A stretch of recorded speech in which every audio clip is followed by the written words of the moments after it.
রমেশ বিশ্বাস কুমার ভিডিও এই সেই ব্যক্তি গুজরাটের আহমেদাবাদে যে প্লেন দুর্ঘটনা হয় এই সেই একমাত্র সৌভাগ্যবান ব্যক্তি যিনি এখনো পর্যন্ত সার্ভাইভ করেছেন, বেঁচে গেছেন। এই প্লেন দুর্ঘটনায় নিয়ার অ্যাবাউট 242 জন মানুষ, প্লেনে যতজন ছিলেন তাদের মধ্যে সকলেই মারা গিয়েছিলেন। এই সেই ব্যক্তি যিনি বেঁচে গিয়েছিলেন, কিন্তু কিভাবে বেঁচে গিয়েছিলেন এখনো পর্যন্ত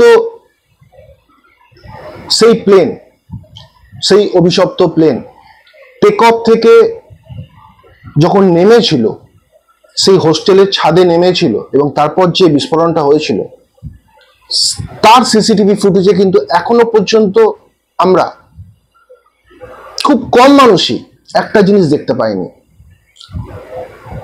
আবারও বলছি, খুব কম মানুষই একটা জিনিস দেখতে পাইনি। কি সেই জিনিসটা যেটা এক্সপ্লোর হওয়ার আগে, বিস্ফোরণ হওয়ার আগে ক্যামেরার মধ্যে ধরা পড়েছে, যেটা খুব সামান্য সংখ্যক মানুষ কিন্তু দেখতে পেয়েছে। সেটাই কি এই সেই ভাগ্যবান ব্যক্তি রমেশ বিশ্বাস কুমার 40 বছরে? সেই ভিডিও ফুটেজ ইতিমধ্যেই ভাইরাল হচ্ছে সোশ্যাল মিডিয়ায়, আমি দেখতে পেলাম, তো আপনাদের সঙ্গে শেয়ার করব। তো আপনারা পরিষ্কারভাবে দেখবেন। আমি জানি না সিসিটিভি ক্যামেরায় ভিডিওর মধ্যে যে অংশটুকু দেখা গেছে সেটা রমেশ কুমার কি নয়, বা অন্য কোনো জিনিস নাকি, I am not sure about that. আপনারা বলবেন, আপনারা ভিডিওটিকে বারবার দেখুন এবং আপনারা কমেন্ট করুন যে এটা কি হতে পারে। তো চলুন দেখে নেওয়া যাক সেই ভিডিওটি। দেখতে পাচ্ছেন যে প্লেনটা আস্তে আস্তে কিন্তু টেক অফ করার পর থেকে একটু একটু করে নামছে, রাইট? ভালোভাবে দেখবেন আপনারা, নামছে। যখন প্লেনটা নামছে আপনারা দেখুন যে একটি কালো একটা অংশকে আপনারা কি দেখতে পাচ্ছেন যে ছিটকে যেতে, যখন বিস্ফোরণটা হচ্ছে দেখুন, ভালোভাবে দেখুন যে বিস্ফোরণের আগের মুহূর্তে, বারবার আপনারা ব্যাক করে দেখতে পারেন যে বিস্ফোরণের আগের মুহূর্তে একটি অংশকে কিন্তু আমরা ছিটকে যেতে দেখছি। কি এই ছিটকে যাওয়া বস্তু? আরো একবার আপনাদেরকে দেখাই। এবার দেখুন, অলমোস্ট সময় হয়ে গেছে যখন বিস্ফোরণটা হবে। এই দেখুন, দেখতে পাচ্ছেন একটি কালো একটি ছোট্ট একটি বস্তুকে আমরা কিন্তু ছিটকে যেতে দেখছি বারবার। আমি বারবার আপনাদেরকে বলছি, এই জায়গাটা বারবার দেখানোর চেষ্টা করছি। আবারও একবার দেখুন। তো এই যে কালো অংশটি যেটা আমরা দেখছি বিস্ফোরণের আগে উড়ে যাচ্ছে, ছিটকে যাচ্ছে, এটাই কি রমেশ কুমার? আপনারা কি বলছেন? এটা কি হতে পারে? এই অংশটি আমরা সকলে কিন্তু মিস করেছি। আমরা প্লেনের টেক অফ থেকে যখন প্লেনটি নামছিল আস্তে আস্তে, আমরা দেখেছি সমস্ত ভিডিও, বিভিন্ন নিউজ চ্যানেলে দেখেছি, কিন্তু এই অংশটি কিন্তু এখনো পর্যন্ত আমরা তেমন ভাবে আমাদের দৃষ্টিগোচর হয়নি, যেটা আমরা মিস করছিলাম। আর ইতিমধ্যে এই ভিডিওটি ভাইরাল হচ্ছে সোশ্যাল মিডিয়ায়, তো আমি আপনাদের সঙ্গে শেয়ার করলাম।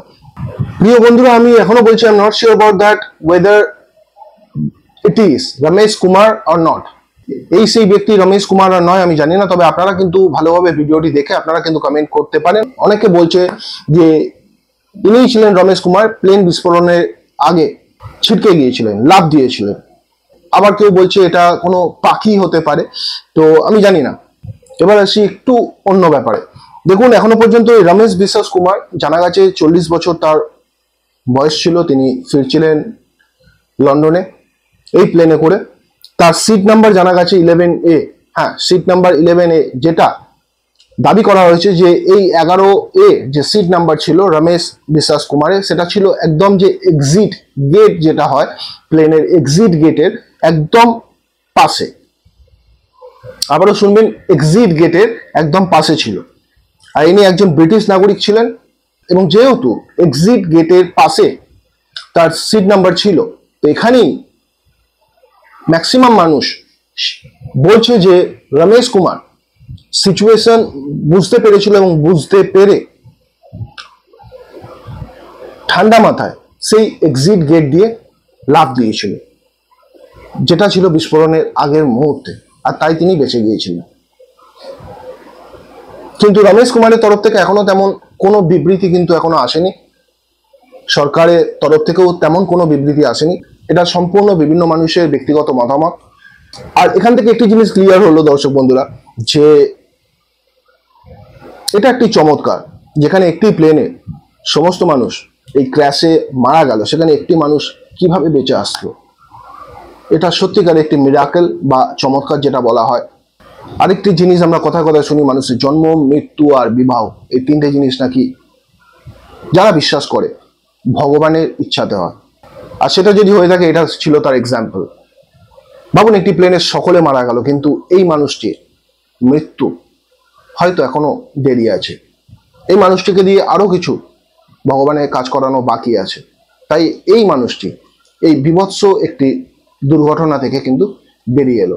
তাই আমাদের থেকে বয়সে গুরুজ্যেষ্ঠ যারা থাকে, তারা একটা কথা মাঝে মধ্যেই জোর গলায় বলে যে মৃত্যু যদি আমার ভাগ্যে এখন না লেখা থাকে, তাহলে আমি মৃত্যুর মুখ থেকেও কিন্তু গিয়েও সেই মুখ থেকে আমি ফিরে আসবো। আর এটাই ছিল তার এক্সাম্পল কিন্তু। তো এই ছিল আজকে গুরুত্বপূর্ণ একটি ভিডিও আপনাদের সঙ্গে শেয়ার করলাম। আপনারা অবশ্যই কমেন্ট করে জানাবেন যেটা আমি আপনাদের থেকে জানতে চেয়েছি। আর যদি ভিডিওটি ভালো লাগে অবশ্যই লাইক শেয়ার করবেন। আর এরকমই আপডেট পেতে হলে আমাদের চ্যানেলটিকে ছোট্ট করে সাবস্ক্রাইব করে রাখবেন।